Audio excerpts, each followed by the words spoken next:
Bismillah. Assalamualaikum warahmatullahi wabarakatuh. Innal hamdalillah nahmaduhu wa nasta'inuhu wa nastaghfiruh wa na'udzu billahi min syururi anfusina wa sayyiati a'malina. May yahdihillahu fala mudhillalah wa may yudlilhu fala hadiyalah. Asyhadu an la ilaha illallah wahdahu la syarikalah wa asyhadu anna Muhammadan abduhu wa rasuluhu la nabiyya ba'dah. Ya ayyuhallazina amanu taqullaha haqqa tuqatih wa la tamutunna illa wa antum muslimun.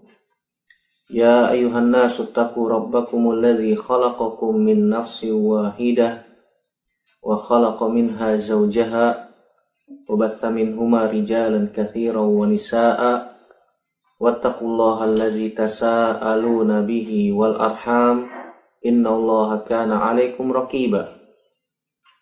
Amma ba'du fa inna asdaqal hadits kitabullah wa khairal hadi Muhammadin sallallahu alaihi wasallam wa syarrul umuri muhdatsatuha wa kullu muhdatsatin bid'ah wa kullu bid'atin dhalalah wa kullu dhalalatin finnar. Ayol ikhwah wal akhwat azanillah wa iyyakum ajmain. Alhamdulillah kita bersyukur pada Allah Subhanahu wa taala sampai saat ini masih diberikan nikmat oleh Allah Subhanahu wa taala sehingga kita diberikan kesempatan untuk melanjutkan pelajaran kita dari kitab Durus Al-Yaumiyah. Kita masuk pelajaran yang ke-35. Min ahkamit taharah al-ma'u tahurun la yunajjisuhu syai'un. Hukum bersuci itu al-ma' tahurun la yunajjisuhu syai'un. Air itu asalnya suci dan tidak membuat air tersebut najis. La yunajjisuhu syai'un, sesuatu tidak membuat air itu najis.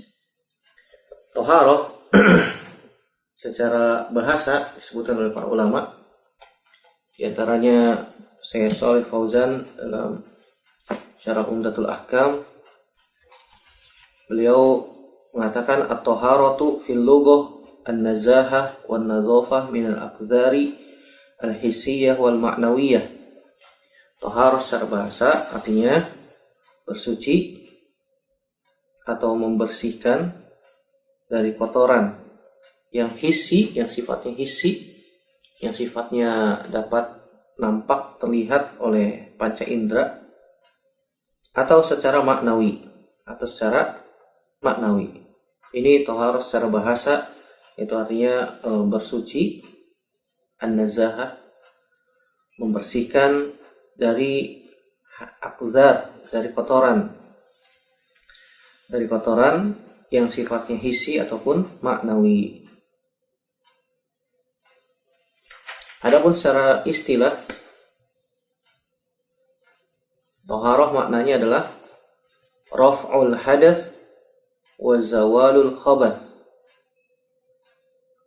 Raf'ul hadath wa zawalul khabath itu menghilangkan atau mengangkat hadath dan menghilangkan khabath. Mengangkat hadath dan menghilangkan khabath. Apa itu hadath? Hadath itu artinya ma yaqumu bil badan yamna'u sihhatas salat wa nahwiha. Hadath artinya sesuatu yang melekat pada badan sebagai penghalang sahnya salat. Contoh misalnya air seni, ketika kita buang air kecil, maka untuk menghilangkan hadas buang air kecil adalah dengan berwudu, dengan berwudu. Begitu juga buang air besar, cara menghilangkan hadasnya adalah dengan berwudu. Kalau misalnya junub, maka otomatis harus mandi junub. Ini adalah hadas yang melekat pada tubuh, yang ada pada tubuh. Adapun khabath adalah najis yang bukan dari badan, tetapi dia datang dari luar, kemudian melekat pada badan, atau melekat pada pakaian, atau melekat pada tempat, maka itu khabath. Kayak misalnya pakaian kita terkena kotoran misalnya, atau kaki kita menginjak kotoran hewan ataupun yang lainnya, maka ini adalah khabath. Atau tempat sholatnya ada najisnya, ada kotorannya, maka hal itu harus dihilangkan. Adapun hadas yang ada pada diri kita, maka harus diangkat, caranya dengan berwudu ataupun dengan mandi junub. Ini makna toharoh. Adapun air asalnya adalah tohir. Air itu asalnya adalah suci. Dan ini makruf, sudah diketahui bersama bahwasanya asal air adalah suci dengan sendirinya. Jadi air itu ada yang suci dan bisa mensucikan. Air itu ada yang suci dan bisa mensucikan. Seperti air yang turun dari langit, air hujan, atau air laut, atau air sungai, maka asalnya dia adalah suci. Atau air yang ada pada sumur, atau air yang ada di gunung-gunung, maka ini merupakan air yang suci dan bisa mensucikan, yang masih tetap dalam keadaan aslinya. Dia adalah semua air yang keluar dari tanah atau air yang turun dari langit. Sebagaimana Allah Subhanahu wa taala berfirman, "Wa yunazzilu 'alaikum minas sama'i ma'an liyutahhirakum bihi." Kata Allah Subhanahu wa taala, dan Allah telah menurunkan air dari langit, maksudnya air hujan, kepadamu, liyutahhirakum bihi, untuk mensucikan kamu dengan air hujan tersebut. Masuk ke dalam kategori air yang masih suci dalam keadaan aslinya dan bisa mensucikan. Tadi sudah disebutkan ada air sungai, ada air salju, ada air sumur, ada air laut. Ini semua suci dalam keadaan aslinya.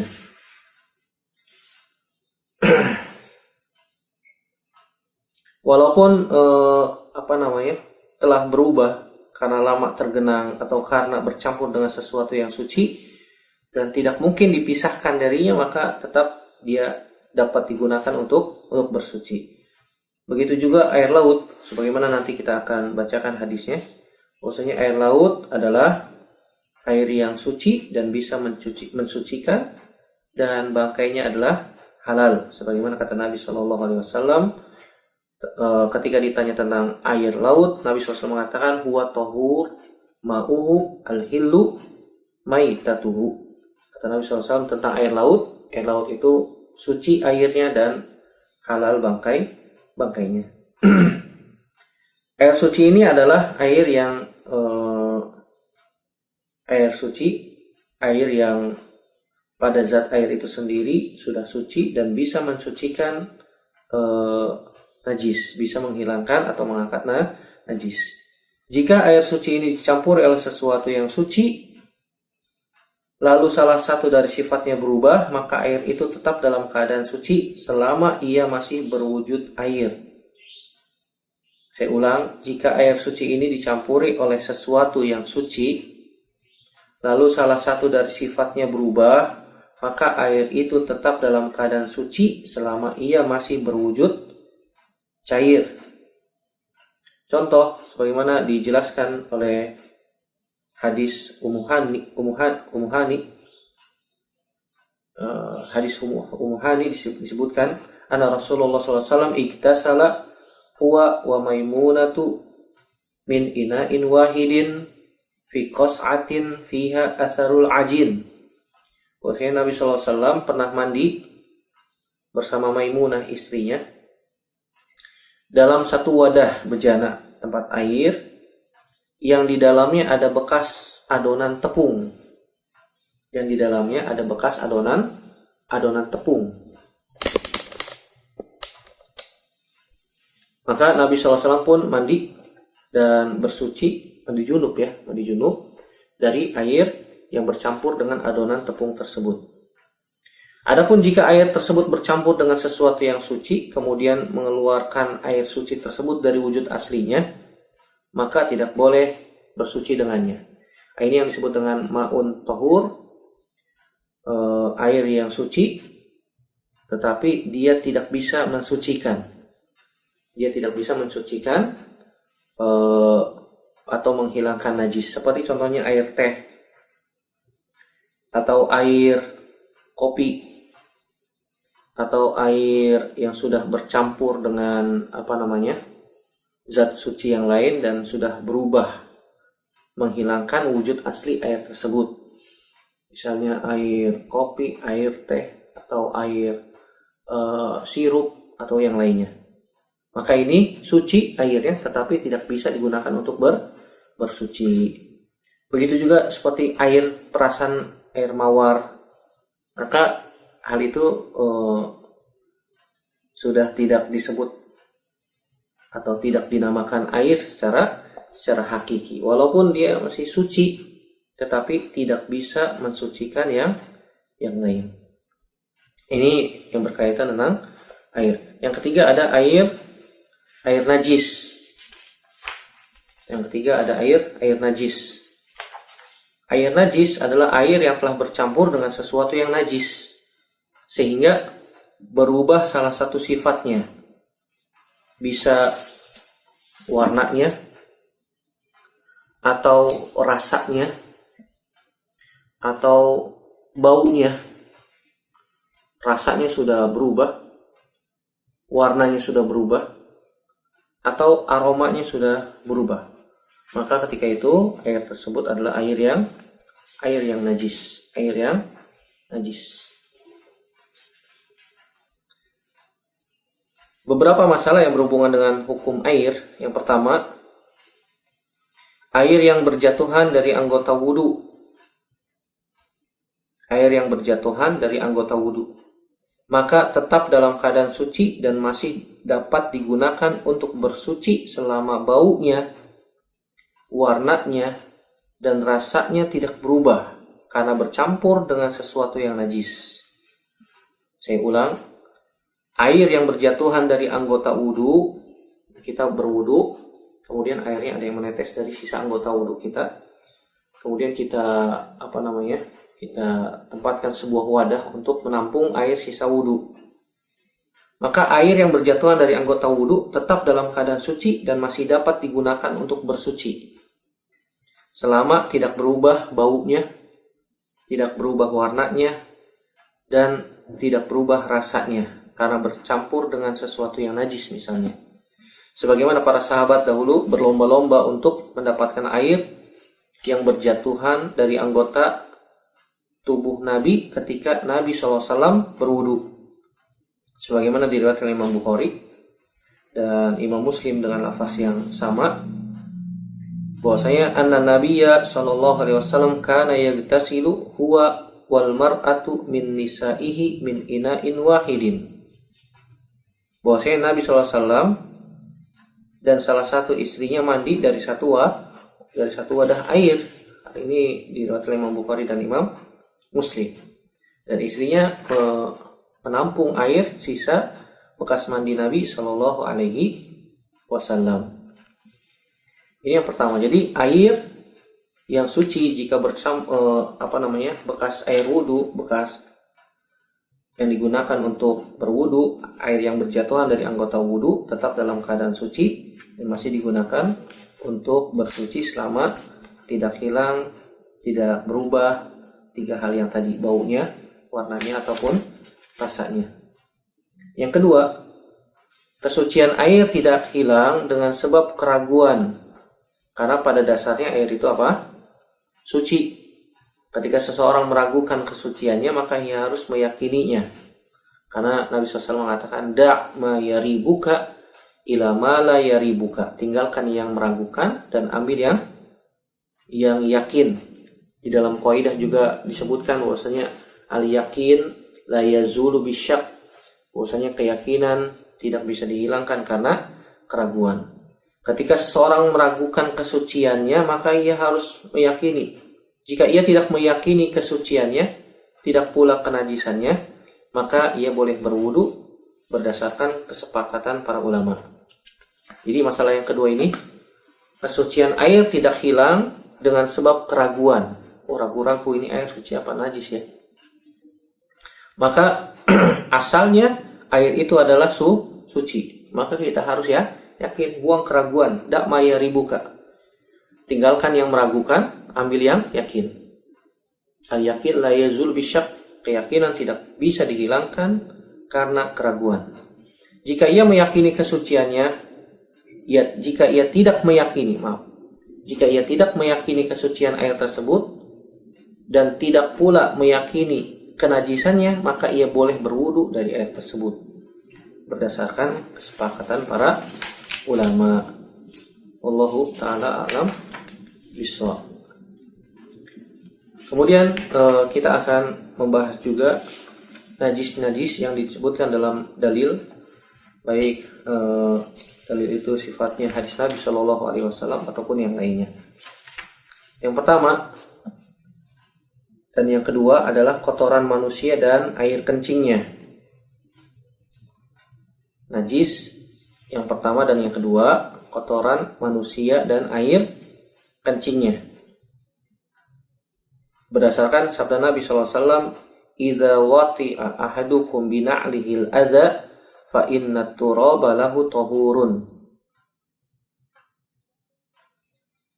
Kata Nabi SAW dari hadis yang diriwayatkan Imam Abu Daud dan sanadnya sahih, "Idza wati'a ahadukum bina'lihi," jika salah seorang di antara kalian menginjak najis dengan sandalnya, jadi sandalnya ada najis, fa inna turaba lahu tahur, maka tanah adalah pensucinya.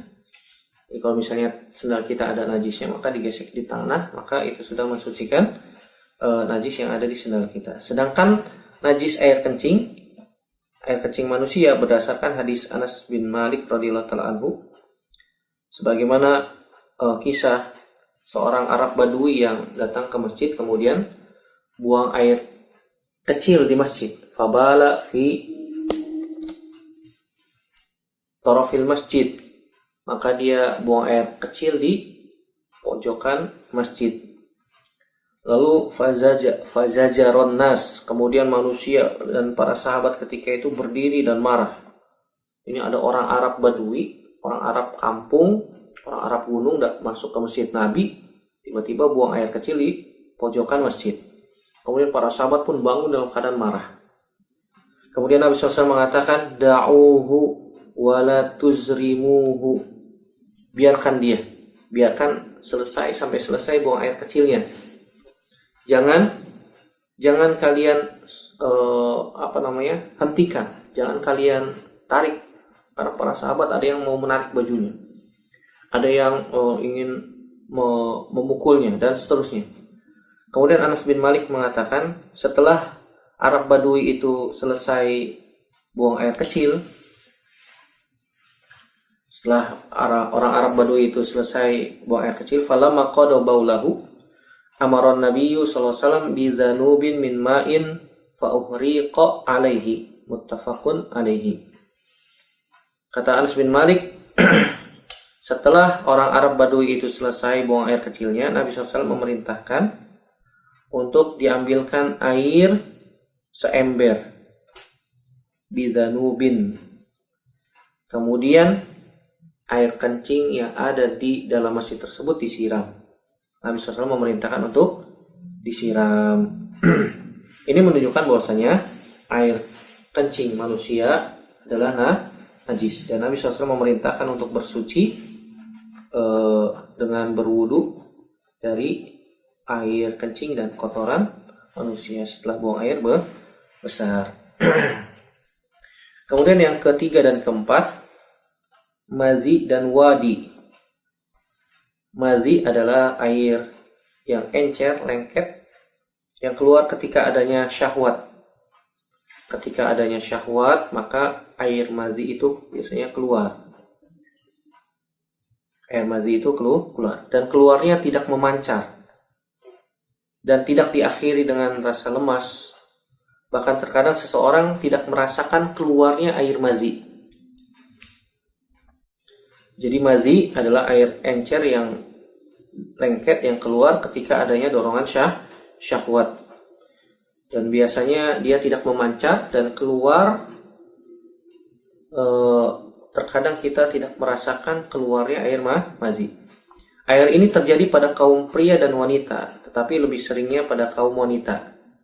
Sebagaimana dijelaskan oleh Al-Imam Ibnu Hajar dan begitu juga Al-Imam An-Nawawi dalam syarah Sahih Muslim dan Imam Ibnu Hajar dalam Fathul Bari. Karena itu Nabi SAW memerintahkan agar mencuci kemaluan jika keluar air mazi. Cara mensucikannya adalah mencuci kemaluannya kemudian berwudu. Sebagaimana diriwayatkan dalam Sahihain, dalam Sahih Bukhari dan Sahih Muslim, bahwasanya Rasulullah SAW berkata kepada seseorang yang bertanya tentang air mazi. Kemudian beliau mengatakan, yaghsilu zakarahu wa yatawaddau. Yaghsilu zakarahu thumma yatawaddau. Sebagaimana juga hadis Ali bin Abi Thalib radhiyallahu ta'ala anhu, dia mengatakan, kuntu rajulan madza'an fastahyaitu an as'ala Rasulullah sallallahu alaihi wasallam limakani ibnatihi minni fa'amartul Miqdada ibn al-Aswad fasa'alahu faqala igsil zakaraka wa tawaddo. Tafakun alaihi. Kata Ali bin Abi Thalib radhiyallahu ta'ala anhu, kuntu rajulan madza'an, aku ini seorang yang sering keluar mazi. Fastahyaitu an as'ala Rasulullah sallallahu alaihi wasallam. Aku pun malu bertanya kepada Rasulullah sallallahu alaihi wasallam karena putrinya adalah istriku, artinya Rasulullah mertuanya ya. Fa'amartul Miqdad ibn al-Aswad, saya memerintahkan Miqdad bin Aswad, kata Ali bin Abi Thalib, untuk bertanya kepada Nabi SAW. Kemudian Nabi SAW mengatakan, igsil zakaroka, cucilah kemaluanmu, watawaddo, dan berwudu. Ini cara menghilangkan air mazi. Jadi air mazi itu warnanya putih, bening, lengket, dan keluarnya tidak memancar. Bahkan kita tidak tahu bahwasanya keluar air mazi. Dan air mazi ini najis. Berbeda dengan air mani. Air mani itu dia keluarnya memancar karena syahwat dan dia tidak najis sebagaimana kesepakatan para ulama. Kemudian yang keempat yang najis adalah air wadi. Air wadi adalah air yang berwarna putih kental.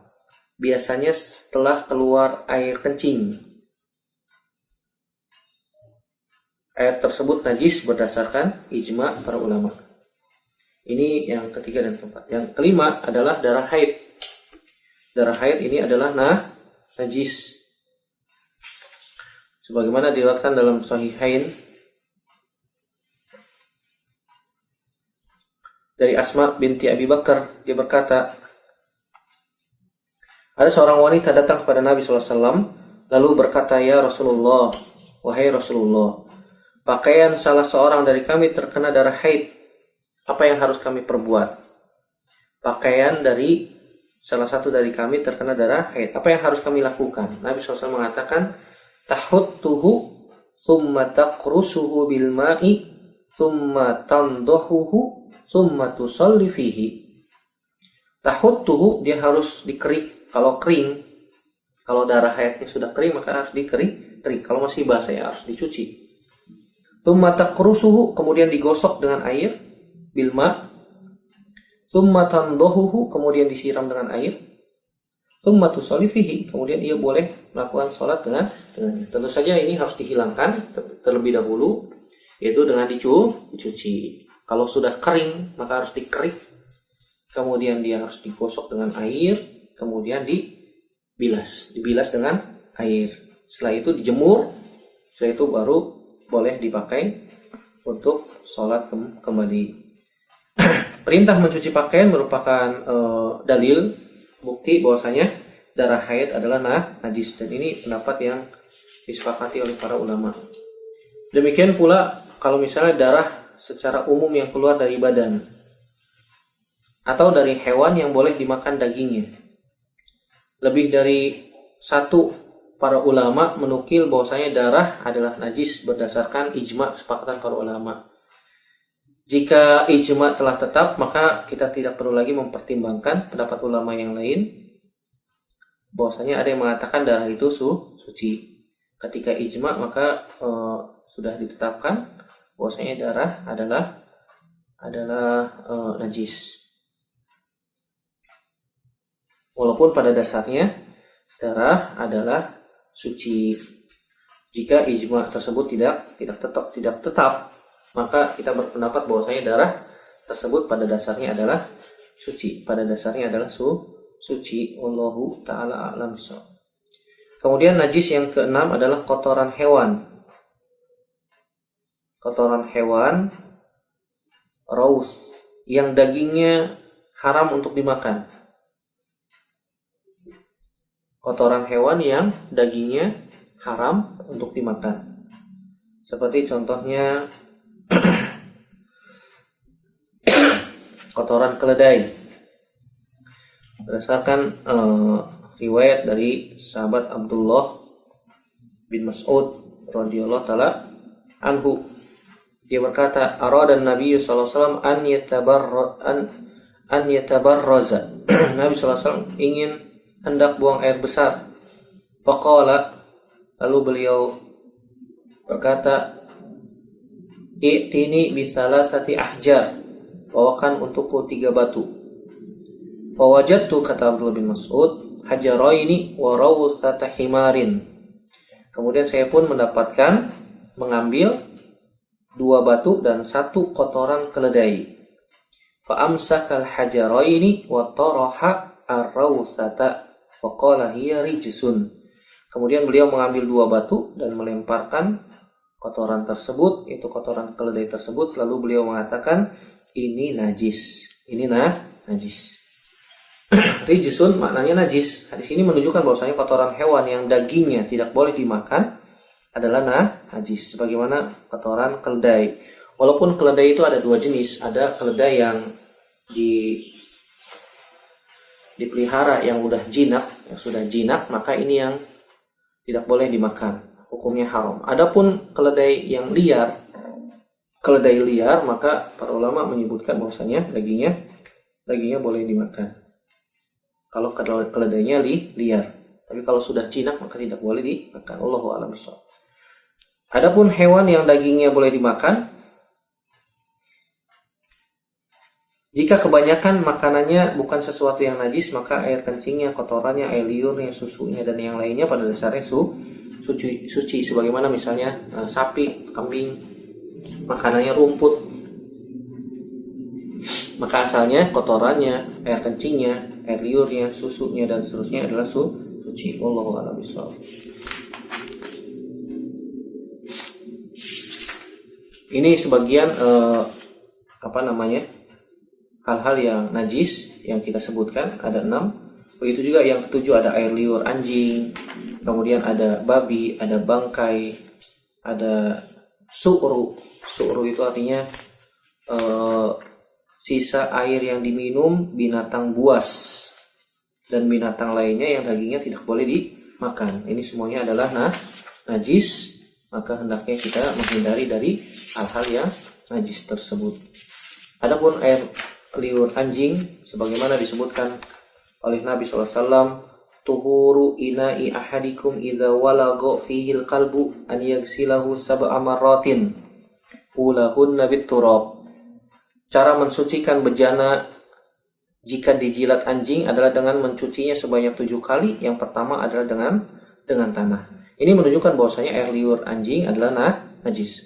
Adapun seluruh badan anjing dan bulunya selain mulut, maka pada dasarnya adalah suci, sebagaimana riwayat Imam Bukhari dari sebuah hadis secara mu'allaq dan disambung oleh Imam Abu Dawud dengan sanad yang sahih dari Abdullah bin Umar yang berkata, kuntu abitu fil masjidi ala ahdi Rasulillah sallallahu alaihi wasallam wa kanatil kilabu tabulu wa tuqbilu wa tudbiru fil masjidi wa lam yakunu yarushuna syai'an min dzalik. Kata Abdullah bin Umar, aku pernah bermalam di masjid pada masa Nabi SAW dan anjing-anjing kencing datang pergi di dalam masjid. Mereka para sahabat tidak ada yang menyiramnya dengan air sedikit pun juga. Tetapi dianjurkan hanya menyirami tempat berdiamnya anjing saja. Kalau misalnya dia duduk tiduran di situ, maka dianjurkan untuk menyiram bekas duduknya.